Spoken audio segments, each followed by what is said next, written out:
నమస్కారం అండి. నా పేరు Kalyan Sanjay Kumar, high court advocate, Telangana and Andhra Pradesh. ఈ మధ్య కాలంలో మళ్ళీ రియల్ ఎస్టేట్లో మళ్ళీ రాష్ట్ర ప్రభుత్వం కొత్తగా ధైర్యం చెప్పింది. ఈ మధ్యలోనే గచ్చిబౌలిలో ఒక రియల్ ఎస్టేట్ మీద ఒక ఎగ్జిబిషన్ జరిగింది.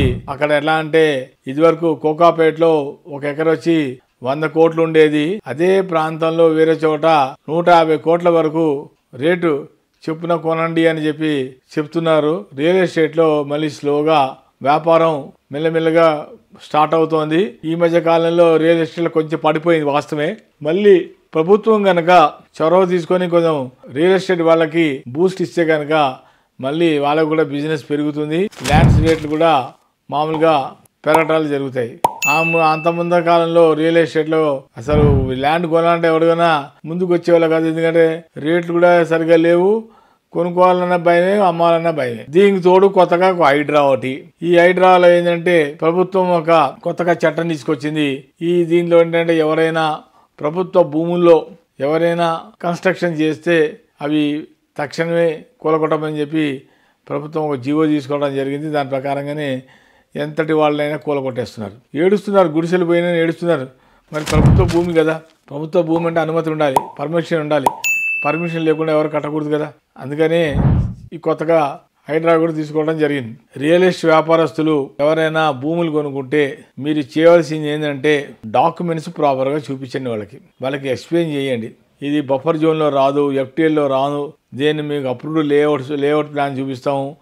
Layout compulsory. లేఅవుట్ని బాగా చూపించండి. వాళ్ళకి కరెక్ట్గా ఎక్స్ప్లెయిన్ చేయండి. వాళ్ళకి ఎటువంటి డౌట్ రాకుండా చూడండి. మీరు 2 రకాలుగా అమ్ముతున్నారు రియల్ ఎస్టేట్లో. ఒకటి కమర్షియల్, రెండోది non commercial. Non commercial agriculture land చూపిస్తున్నారు. అగ్రికల్చర్ ల్యాండ్ అయినా సరే, కమర్షియల్ ప్లాట్స్ అయినా సరే, లేకపోతే ఫ్లాట్స్ అయినా సరే ప్రాపర్గా డాక్యుమెంట్స్ వాళ్ళకి ఎక్స్ప్లెయిన్ చేయండి. వాళ్ళు కాల్ చేస్తున్నారు, సార్ ఈ భూమి కొనుక్కోవచ్చా, కొనకూడదా. ఎప్పుడైతే వాళ్ళకి డౌట్స్ వస్తున్నప్పుడు మరి మీరు వెంటనే డాక్యుమెంట్స్ అన్ని చూపిస్తే వాళ్ళకి ఇబ్బంది పడరు కదా జనం, కస్టమర్లు. క్లారిటీగా చెప్పండి వాళ్ళకి, ఈ భూమిలో అప్రూవ్డ్ లేఅవుట్స్, మీకు ఎటువంటి ఇబ్బంది ఉండదు. HMDA approved government body, DDDC approved government body. ఇవన్నీ ఇలాంటి చోట గవర్నమెంట్ అథారిటీస్ కాబట్టి మీరు ఎవరు కూడా ఆందోళన చెందకుండా, ఎవరు భయపడదని మీరు ధైర్యం చెప్పండి. ప్రాపర్గా ఇవ్వండి. సర్వే నెంబర్ కరెక్ట్గా చెప్పండి. ఎవరికైతే ఏ ప్లాట్ అయితే అలాట్ చేయాలి అదే ప్లాట్ ఇవ్వాలి. మళ్ళీ కొంచెం అవకాశాలు జరుగుతున్నాయి. అమ్మేటప్పుడైనా ఒక ప్లాట్ చూపిస్తారు, వాళ్ళ తర్వాత డబ్బులు తీసుకున్న ఇంకో ప్లాట్ వేరే సర్వే నెంబర్లు పంపించేస్తున్నారు. ఇలాంటి కంప్లైంట్స్ కూడా వస్తున్నాయి, కాల్స్ వస్తున్నాయి. దయచేసి రియల్ ఎస్టేట్ వాళ్ళు కస్టమర్లకి ప్లాట్స్ కానీ అమ్మేటప్పుడు అయితే కనుక వాళ్ళకి సరైన సర్వే నెంబరు, సరైన ప్లాటు వాళ్ళకి చూపించండి. మీ ఆ ప్రకారం వాళ్ళకి పేపర్స్ కూడా చూపిస్తే వాళ్ళు ఎటువంటి వాళ్ళకి ఇబ్బంది ఉండదు. మీకు కూడా రేపు పొద్దున ఎటువంటి ప్రాబ్లం రాదు. కాబట్టి రియల్ ఎస్టేట్లో కూడా కొంతమంది జెన్యున్ వాళ్ళు ఉంటారు, కొంతమంది ఏమైనా మోసాలు జరిగే వాళ్ళు ఉంటారు. కాబట్టి డాక్యుమెంట్స్ మటుకు మీరు ఎవరైనా కస్టమర్ వస్తే వాళ్ళకి అన్నీ క్లియర్గా ఎక్స్ప్లెయిన్ చేసి ఈ మొత్తం టోటల్గా మొత్తం 30 years కూడా లింక్ డాక్యుమెంట్ చూపించాలి వాళ్ళకి అవి ఏమి చూపించలేదు ఎవరు కూడా. కాకపోతే ఒక బుక్ ఇచ్చేస్తున్నారు కొంతమంది. మంచి కంపెనీ వాళ్ళైతే, వెంచర్ల వాళ్ళైతే బుక్కులు చూపించి ఇచ్చేస్తున్నారు.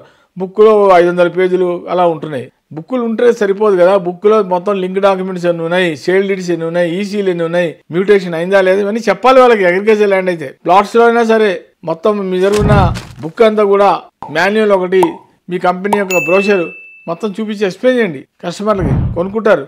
వాళ్ళకి సరిగా ప్రాపర్గా చెప్పకపోతే మటుకు వాళ్ళే ఇబ్బందులు పడతారు. సరే, జాగ్రత్తగా చేసుకోవాలని కోరుకుంటున్నాను. నమస్కారం. నా వీడియో కనుక నచ్చితే కనుక లైక్ చేయండి, షేర్ చేయండి, సబ్స్క్రైబ్ చేయండి.